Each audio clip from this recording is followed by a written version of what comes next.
Let's make mac and cheese in a microwave. Get a mug, half cup elbow pasta,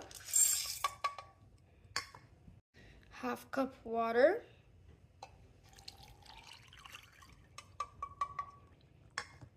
microwave 2 minutes, stir. Oh my God.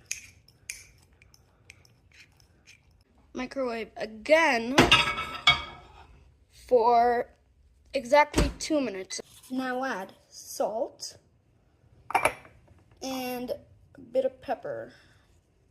Half cup of milk. All right, and also add some cheese. Now put the cheese all the way at the bottom. Add it again into the microwave for this time only 30 seconds.